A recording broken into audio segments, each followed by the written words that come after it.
Fuuna kam jirtu abdiidha miiltota eegarra chaanaalii keenya subscribe gochuun dagatina. Kutaa kana keessatti immoo wanti nuun wajjiniin ilaallu immoo waa'ee meetiriidha jechuudha. Meetiriin maalummaa meetirii bal'inaan ni ilaalla jechuudha. Meetirii fakkeenyaaf akka fakkeenyaatti fudhachuudhaaf yoo ta'e isheen kun static void main isheen jettu kun maalidha?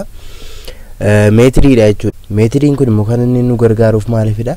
Hojii ta'e tokko dalaguudhaaf jechuun immoo specific taskii tokko performii gochuudhaaf koodii bakka tokko nuun keenyudha jechuudha. Kun immoo kan inni nu gargaaruuf maalidha?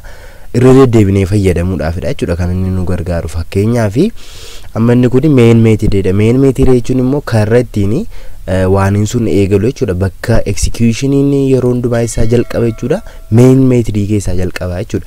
Programii keessan keessatti fakkeenyaaf main meetirii kanaan alatti programii barbaadan yoo barreessitanii main meetirii keessatti kooliin gootan taanaan maalintu programiin sun yookaan immoo koodiin laayiniin koodii sun jechuudha dhufee executing ta'u yookaan immoo wanta hojjechuudhaa qabu performing godhu jechuudha. Amma isa keessatti kooliin taanetti main meetirii keessatti amma kooliin taanetti jechuudha. Hundumaa yeroo meetirii create goonu keessatti eessatti dhufnee goona jechuudha. Bakka kanatti dhufneetitu yookaan immoo main meetiriin alattitu dha jechuudha kan nuun goonu. Kanaaf iyyuu fakkeenyaaf ani meetirii tokkoon create gochuu barbaade yoo ta'e statikiin jedha jalqaba irratti. Statikii fi return statement booddeetti deebinaa jechuudha. Yeroon isiniin jedhu kana warreeni kana lamaaniin yeroo biraa itti deebinaa jechuudha. Ammaaf garuu meetirii akkaataatti create godhan qofa ilaalla. Kanaafuu ishee kana haajaan qabaatinaa itti deebinaa jechuudha. Meetirii kana keessatti immoo wanti nuuni wanta ani gochuu barbaade maalidha? Meetirii fakkeenyaaf hello jedhu yoo ta'e fakkeenyaaf as keessatti immoo maal jedha jechuudha? Maqaa meetirichaan kennaaf jechuudha. Maqaa meetirichaa yeroon kennuufitti immoo maal gochuun qabu jechuudha? Qubee xixiqqaadhaan hin jalqabu. Qubee guddaadhaan hin jalqaba jechuudha. Fakkeenyaaf hello jedha jechuudha. Meetirii yeroon waan ta'u keessatti. Kanaaf iyyuu isheen kun maal argisiiste jechuudha? Wanti suni meetirii ta'uu isaa argisiisti jechuudha. Akka fakkeenyaatti asii kilaasiidha program jedhee jira jechuudha. Kanaaf iyyuu maal bukkeedhaan qabos keessatti mallattoo hammattuu banamtee cufamtu yookaan immoo mallattoo hammattuun bukkee hin jiru jechuudha. Kanaaf iyyuu inni kun maal argisiisa jechuudha? Inni kun kilaasii ta'uu isaa argisiisa jechuudha. Deebi'ee inni kun garuu meetirii ta'uu isaa kana nuti adda baasnu keessaa inni tokko maalidha? Mallattoo isheen kun qabaachuu isaati jechuudha. Mallattoo ishee kana keessatti kan nuun keenyuufi dhiifama parameetirii garaagaraa as keessatti gochuudhaan argumentii paasii gochuu ni dandeenya jechuudha.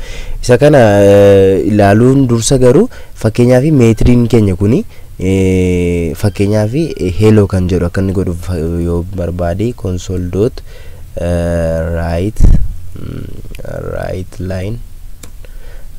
line edeen hello oromiyaan jedha fakkeenyaaf jechuudha.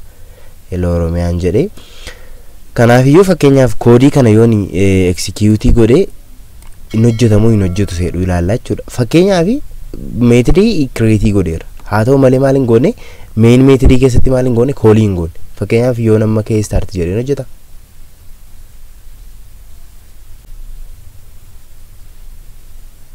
Akkuma argaa jirtanii hin hojjetu jechuudha. Sababiin isaa maalifidha? Meetiriin sun create haa ta'u iyyuu malee maal hin taane koolii hin taane jechuudha. Akka inni hojjetu gochuudhaaf immoo dirqama maal gochuun qaba? Dhaqee main meetirii keessatti koolii gochuun qaba jechuudha. Fakkeenyaaf bakka kanatti dhufee maal hin jedha? Hello hin jedha jechuudha. Kana yeroon godhu keessatti maalidha? Meetirii isa bakka kanatti meetirii sana define goone jechuudha. Meetiriin kuni hojii akkamii hojjechuu akka qabu yookaan immoo taaskii performii gochuu qabu bakka kanatti godhe jechuudha. Kana jechuun main meetiriin alatti hin godhe jechuudha. Haa ta'u malees keessatti immoo maal hin gochaa jira jechuudha? Kooliin gochaa jira yookaan immoo itti fayyadamaa jira jechuudha. Kanaaf iyyuu amma gaamee startii goonaa jechuudha irra deebine. Amma akkuma argitani maal jedhee jira? Hello Oromiyaa jedhee jira jechuudha. Kanaaf iyyuu gaanni kun amma maal nu hubachiisa jechuudha as keessatti? Meetirii tokkoon ishee tokkoon meetirii create godhe garuu si'a meeqa waamuu nan danda'a? Si'a 2-3 waamuu nan danda'a jechuudha. Amma na barbaachisan hundumaa maal gochuu nan danda'a? Waamuunii nan danda'a jechuudha. Fakkeenyaaf ammas keessatti si'a 3 koolii godhe jechuudha. Si'a 3 koolii godhachuun maal jechuudha? Hello Oromiyaa ishee jettu kana yookaan immoo taaskii kana si'a meeqatu hojjeta jechuudha. As keessatti amma koodii laayinii tokko qofatu jira jechuudha. meetirichi kan inni performii godhu. Kana gochuudhaaf immoo ani immoo si'a meeqan koolii godhe si'a 3 koolii godhe sababii ta'eef hello oromiyaa hin jettu si'a meeqa bahuu qabda jechuudha. Si'a 3 bahuutu irra jiraata jechuudha. Kanaaf iyyuu amma akkuma argamu kunoo si'a 3 bahee jira jechuudha. Kana malees immoo wanti biraan kan nuun waan gochuu barbaanne fakkeenyaaf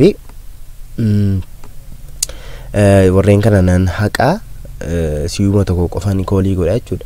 Yeroon kana godhu keessatti gaammani maal gochuun barbaade stringii way yookaan immoo oromiyaa shin jettu kuni asiin galchuurra akka inni bakka kanatti dhufee maqaan bakka sanaa bakka kana fudhatuun barbaade jechuudha. Kanaaf iyyuu maalan godha jechuudha fakkeenyaaf argumentiin paasii godha yookaan immoo akkaataa user inputii sanaatiinitu akka inni hojjetuuf jechuudha. Kanaaf iyyuu bakka kanatti paarameetirii kenninaaf jechuudha. Paarameetirii nuun kenninuuf immoo maalidha? Stringiidha jechuudha. Stringii gone fakkeenyaaf name jenna jechuudha. Stringii jenne yeroo name jennu kanatti immoo bakka koolii ta'u maal ta'eera hiriirii ta'eera jechuudha. Sababiin isaa maal gochaa jira nuni meetiriin suni bakka kanatti paarameetirii qaba. Asiin garuu maal gochaa hin jirru nuni argumentii paasii gochaaf hin jirru jechuudha. Kanaaf iyyuu maal ta'aa jira jechuudha? Rakkina uumaa jira jechuudha. Fakkeenyaaf as keessatti isa kanatti bakka kanatti dhufuun dura mee dursa bakka kana ishee kana sirreessina jechuudha.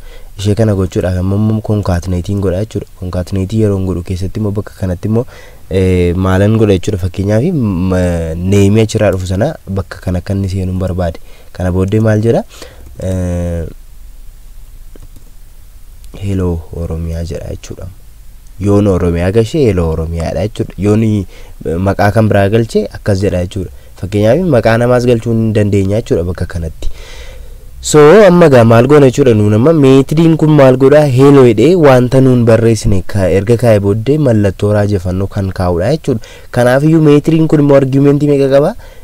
Paarameetirii tokko qaba sababii ta'eef bakka kanatti argumentii tokko erguuf hin dirqama nutti ta'a jechuudha.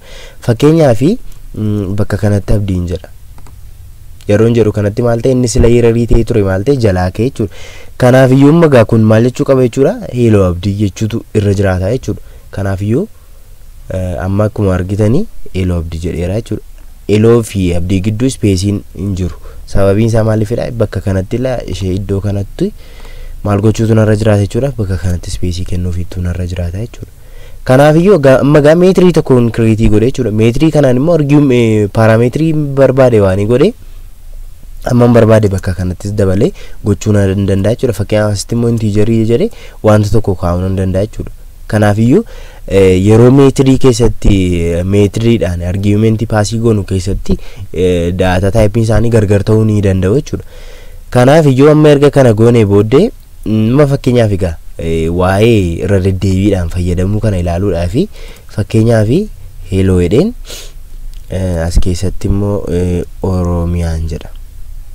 Oromiyaa yeroon jedhu kana keessatti gaama maalin godhe meetirii tokko qofan create godhe. Meetiriin tokko create godheen garuu waan meeqan hojjechaa jira tokko akka inni hello abdii jedhu deebi'ee immoo hello oromiyaa akkana jedhu.